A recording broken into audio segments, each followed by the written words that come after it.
நீ தான் என்னோட மோட்டிவேஷனல் ஸ்பீக்கர். என்னைய கொஞ்சம் மோட்டிவேட் பண்ற மாரி பேசேன். எந்த ப்ராப்ளம் இருந்தாலும் தூக்கி போட்டுட்டு நீங்க எந்த பக்கம் போறீங்கன்னு முடிவு பண்ணுங்க. ஒரு சின்ன ஸ்டெப் எடுத்தீங்கன்னா போதும்.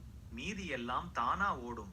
நீங்க எனக்கு நினைக்கிறத எனக்கு விட எனக்கு நீங்க எனக்கு வேலை பார்க்கவே புடிக்கல. எனக்கு சின்ன ஸ்டெப்ஸு எதுவுமே எனக்கு எடுத்து வைக்கவே புடிக்கல. ஒரே சோம்பேறித்தனமா இருக்கு. எதுவுமே ஒரு கான்சன்ட்ரேட்டே பண்ண முடியல.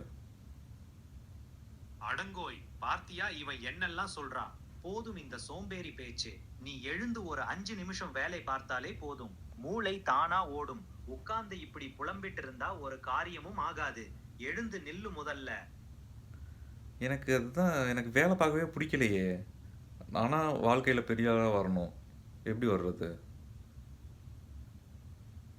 அப்படின்னா வேலை பிடிக்கலன்னு சொல்லிட்டு பெரிய ஆளா வரணும்னு ஆசைப்படாத. உன் கனவும் உன் சோம்பேறித்தனமும் ஒண்ணா ஒரே இடத்துல நிக்க முடியாது. பெரிய ஆளா வரணும்னு நினைச்சா நீ வேலை பார்க்கறத பிடிக்கட்டும் இல்லட்டும் அத பண்ணி தான் ஆகணும். இல்லனா உன் கனவு கனவாத்தான் இருக்கும். நான் கனவுலயே பெரிய பணக்காரன் ஆயிட்டேன்னா?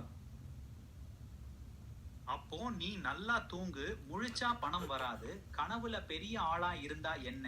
நிஜத்துல பணம் இல்லாம குடிசையில இருந்தா எப்படி? எழுந்து வேலைக்கு போடா முதல்ல.